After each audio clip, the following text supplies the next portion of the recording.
and of anything ruled by Saturn. It brings up the Saturn has its relationship to rulerships, to discipline, to authority, to accomplishment, but it's in the transits, it's your ambition, it's your career. In the progressions, it can be that, but it can be involved with that, but it's really about you developing your responsibility, your respect, your honor, your dignity, discipline, self-discipline. It's a spiritual thing. But I see it in terms of relating to just you're pushing for you got to grow up, you got to come through your family, you got to get through school, get out of the house, get your own job or career, maybe get married, maybe have kids, take care of those responsible. How well you do it, how well you don't, your attitude to that. That's your Saturn.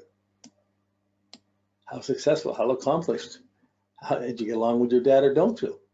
If you cut off things with your dad, that's a symbol that you've had a big, well, he wasn't fair, but then the challenge is on you to be better. I'm going to be better. I'm going to do differently. But then across a lifetime, you look back at that and they tend to merge into each other in some way or another.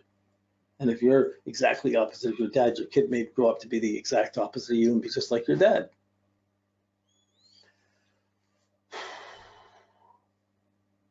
Okay. So let's keep going here.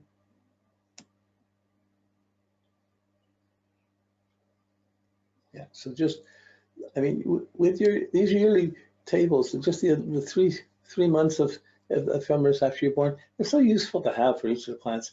They should just be, you just keep them in a sheet with your thing. Because this gives you the quick access. See, oh boy, Jupiter's, there's Saturn, but Jupiter's here going 8 degrees something, 8 degrees something, goes retrograde, stays 8 degrees this whole 45-year period or more. So I'll just show you on a chart. There's my Saturn. There's my Saturn here, and it moves forward a little bit and retrogrades back a little bit. That's all it does in a lifetime. But in that little lifetime, there's a few really significant changes that go on here. Okay, so my Saturn is conjunct Pluto, but it's wide.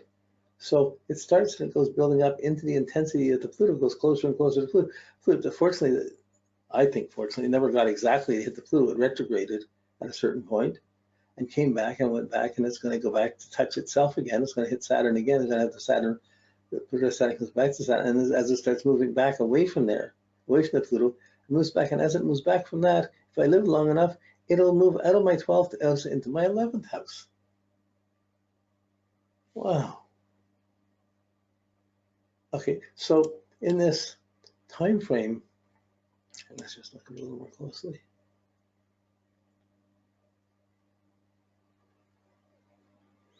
Everybody's going to draw what they're going to draw from their own chart, and you're going to see it differently. You're going to have an ongoing relationship to these things, and you begin to grow. And oh, that means this. Oh, it includes that. Oh, is that too? We don't always see. You may see it one way when you're younger, and it changes and evolves. It's like a story that keeps being understood better as you get older.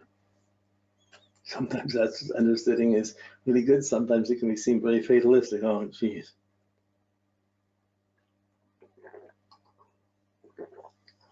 So my Saturn is at 7 degrees and, oh, excuse me, 7 degrees 49 minutes of Leo. So that's in the Taurus pentan. So it's Leo, Taurus pentan, and we'll get to the sub-pentans and that in there. But you could say I've never really been one that made a lot of money or tried to work at making money, but I really had issues of my Saturn around being appreciated, wanting to do things that were beautiful, building a harp, making beautiful charts. I've always been driven to make things a little bit more beautiful. That ties into my Taurus midheaven. You know, but these things will tie into your chart again. But the movement itself is just a simple little thing. You go through the pentan, the sub-pentans. There'll be hexagrams there. The hexagrams from, and we're going to go into that because they're quite, I found them very useful. And it's like you have this bit of information. You can tap it to find more and more information about it. You can do this for every degree, any planet in your progress chart at any time. It doesn't have to be an aspect. You can still find these inner depths and these inner associations. And I find every time I've gone to it, it's been incredibly invaluable.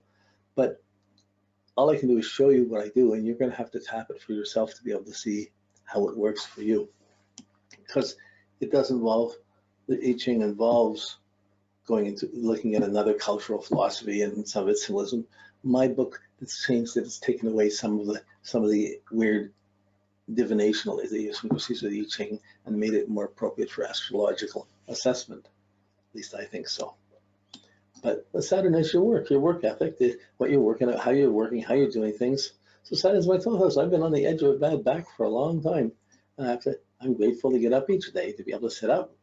I have a bad knee and limp around, but I still can manage to do my Tai Chi and things. So like I can sit and complain about it all. It doesn't do any good. I still have to be active or it's going to only get worse. So I'm always, this is a Saturn conjunct Pluto squaring the Mars and the Mercury and the Jupiter in my chart.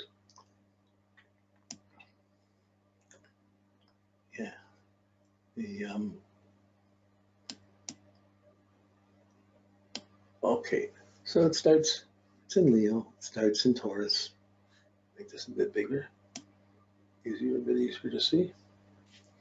So all the positions are just has a position. As you each gives every. I have this. This is being drawn for every 10 minutes of a degree. I believe this is 10 minutes of a degree. No, it's down at the smallest level. 1 minute and 40 seconds of a degree. So each printing is for 1 minute and 40 seconds movement of the Saturn. Tiny amount. But the size of Saturn as an orb in the sky is smaller than that. It's less than 1 minute of a degree. It fits conveniently into even these small categories. Even Jupiter and Venus will fit within these categories. Only the Sun and the Moon are much bigger than that, and we just put the center of gravity of the Sun and Moon. The center point fits into these points, but it spills over into the next few degrees if it's the next few lines or hexagrams. So my Saturn starts, it's Leo, Taurus, Capricorn. Okay, so it has a creative edge. I have a beautiful edge, but I got to work like heck for it. That's how I look at it. And it's the I Ching hexagram it's in my 12th house. So I had difficulties with my father. I had difficulties finishing, so I didn't finish my university. Family split up. I was out on my own. I never worked for anyone else in my life, hardly ever. I think I had 4 or 5 jobs for a week or two. I had one job for a couple of months, and I had a couple of jobs for a couple of months, and one job for 6 months. But I never, that was to pay off a debt. But I've always worked for myself. I never worked for someone else. In the Saturn in the 12th house, I have trouble taking orders or finding good bosses, you might say. Or maybe I wasn't the good investment for what those bosses were looking for. In any case, that's the Saturn in 12th house. Even my family, I split up and I didn't have my son for the first few years. It was until the first 5 years of his life until I found him again and I was able to. But I still was the outside dad. I got him on weekends. I wasn't actively involved in his life. Well, I was from 5 on, but really not. He never lived with me. Later on, we had a year or two at different times where he stayed with me, but that's not in his youth, not in his teenage years.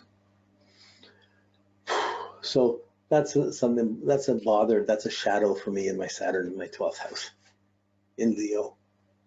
You know, that Saturn-Pluto generation Leo was the end of the war. Everybody grew up with a feeling they got to be somebody best at something, what they do.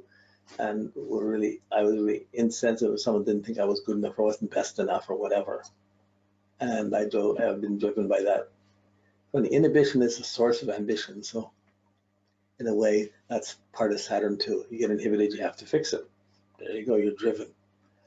So to accomplish things, it hits my Pluto, and then it drives my Mercury and Mars and Jupiter, and I research, I write, and I study, and I teach. That's how it worked out. Okay, now this one, I'm going to back up. I'm going to come back to this, but when you're looking at the star sheet, you'll see that Saturn comes along. It went up. It wasn't. I'm more than 46. It wasn't until 83 it went retrograde. And 83, I had given away the library to help be part of it. I had to run an astrology library for years, and for at least at that time, 82, 73, 72, 73. Yeah, so for about 10 years, I've been running an astrology library, and I gave it to a spiritual university where they were going to start this whole actual university. So I gave them the library, and on a condition that in 5 years, if it wasn't going, I'd take it back, but we'd see. So they took it. They said, then they had a big, after a year, they had big fights within the university, within the staff, and the university never happened. So the library ended up being in somebody's house. And when I went back to check it up after the 5 years, they'd cut all the shelves in half to fit it into someone's basement. They let everybody just take books. A huge amount of good books were taken and gone. I was so horrified. I was so shocked, so angry. I took the library back on a moment. I'm taking this back. I'll be here with a truck on the weekend. I'll take it. I wasn't going to leave it with them. And I had done so much, all the organizing, the categorizing and everything had all just been done. They just dumped books on shelves. It was horrible. But I was so angry, I took it back. But by taking it back and bringing the library, well, at that time it was only about 25,000, 30,000 books. But it was still enough to fill up a house. When I was living in a studio, I filled up the studio, and that was the beginning of the end of the second marriage. It changed the style of how I was living, which was, but I took the library back, and that made a bigger commitment to studying and working with inner teachings and things. And it was a spiritual library. Every book on all different religions and different astrology, different takes, different calendars, different ways people use astrology. It's just a great environment, books you wouldn't have in your normal library. But anyways, that turned things around for me. And at the same time, there was I had a special performance. This silly little thing was a big thing for me. I got some dancers together. We made costumes and we danced the solar system. We did a dance installation dancing the solar system on the Toronto Islands. And it was kind of like a picnic, a function, but it was these were two special, anyways, they were my special things. It took a lot of coordinating, getting everyone together to actually pull it off. And we didn't have videos of it then. We still had a few pictures of it. That's about it. But that was a turnaround in Saturn. The Saturn had built up. I took the library back. I took a commitment back. Somebody hadn't done it right, and I had to come in and back up and take it to fix it. And from that point on, Saturn went back over all the things, everything that had built up. Saturn's gone back over. So I had to dealing with the library. When I was building it before, I'm dealing with carrying it and dealing with the repercussions of things, building up the astrology. So most of my life till 2015. At 2015, Saturn came back to its own place. It was a progressed Saturn return. Not everybody gets it. Like, it's just, if it goes away, like a few people get it. A few people just be going through all direct all their life. A few people going retrograde all their life. So that's 2015. I did a big talk on transits and progressions at the Astrology Conference, Edmonton Astrology Conference. And they did a talk at Astrology Toronto, ATI, Astrology Toronto Incorporated, on the degrees of the zodiac. Those are two big presentations.